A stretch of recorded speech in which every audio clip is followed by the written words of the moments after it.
very, very important when you deal with phrasal verbs is the complement. We have three kinds of phrasal verbs. I'm going to put here three examples. We have the phrasal verb look out. Okay. You have the phrasal verb look for. And you have the phrasal verb look up. I told you, look is the verb only. And from the moment you put the preposition, it takes another meaning. Look out. Look out, I could say that is the same as be careful. Look out, the car's coming. So look at this example I put here. Look out, the car is coming. Okay? This is the phrasal verb. Look out. Look for.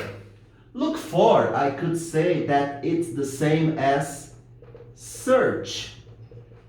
You know, look for. So I'm going to write here. I have to look for my notes. You have to look for your notes. So what do you have to do? You have to search your notes. Yeah? And the third example, we have look up. Don't get confused. Look up is also search. But what is the difference? You use look up when you search in a list. Could be a dictionary list, a telephone list. So I could write here, look up the words. Look up the words because you don't know the words. So you have to get the dictionary and look up the words. Why did I write these examples here? Because they have different ways of using. The first one, look out. I'm going just to get a new pen here because it's important to have a different color. Look out, be careful. Guys, do you need object when you say look out? I understand the context, look out. So it doesn't need object. Okay, no object. This is the first kind of phrasal verbs when they don't need object. The second example, look for. When you look for, of course, you look for something or you look for somebody. So it needs object. Okay, you have to use them with an object. What is the object here? My notes. When you look for something. But can you separate the phrasal verb? Can you separate the verb and the particle? No. No separable. Okay, so it takes an object, but it's no separable. And the third example, let me just separate here, and let me separate here, because the third example, what do you have? When you look up, you also need an object. So it's important to have an object. But then you have the difference. I'm going to write the same sentence in a different way. Look the words up. What do you have here? You have the object between the verb and the particle. So this is separable. Object separable, object no separable, no object. Guys, these are the three ways of phrasal verbs, the three kinds of phrasal verbs we have. Then the important question. Teacher, How do I know if the phrasal verb is from the first type, the second type, or the third type? Sorry, knowing. This is something you have to know. This is something you have to understand and memorize. And after using all of them, you get used. It becomes automatic. But you need to understand. That's why in your book, you have, in a very interesting way, the phrasal verbs are separated by colors. The green colors are with no object. The red colors are with object that can be separated.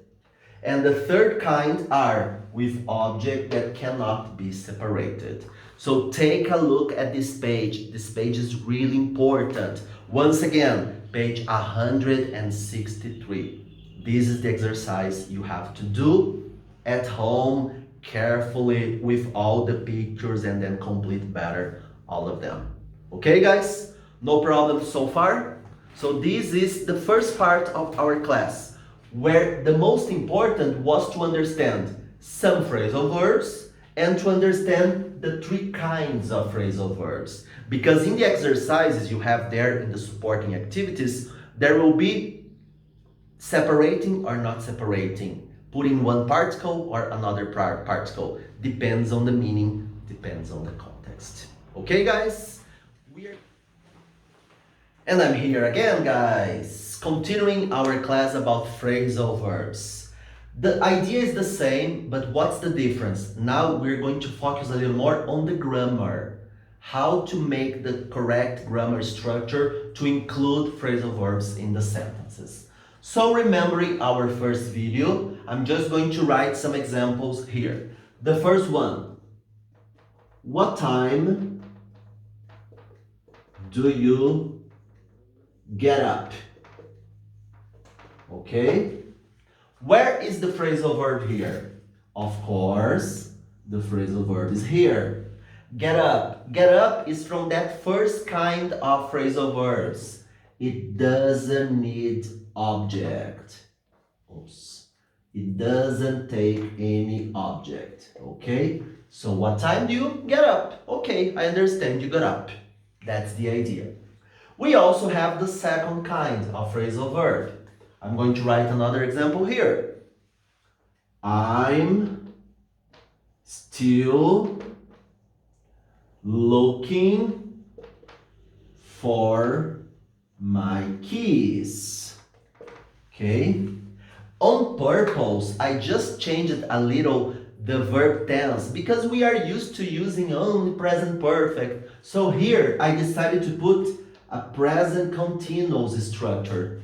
It's a normal verb, guys. The verb may take all the tenses. It may be in the past, in the present perfect, with modal verbs or not. So here we have an example of phrasal verb in the continuous form. But the same way, you have the verb and the preposition and the particle. Remember the other kind of verbs? We have object. What's the object? The object is here because when you look for something. So you looked for your keys.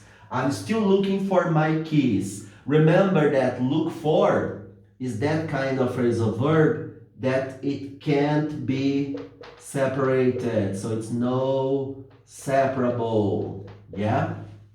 No object, and no separable.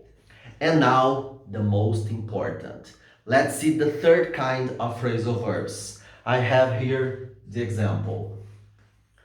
Put on your coat. Okay, guys? Put on your coat. Where is the phrasal verb? The phrasal verb is here. Put on. When you put on something because it needs an object. Yes, as this other one, it needs an object. But what's the difference? This is the kind of phrasal verb that can be separated because it's separable. So this is the third kind. Let's separate them. Put on your coat. How do you separate? Put. Let's get the object here. Put your coat and the phrasal verb. Put your coat on.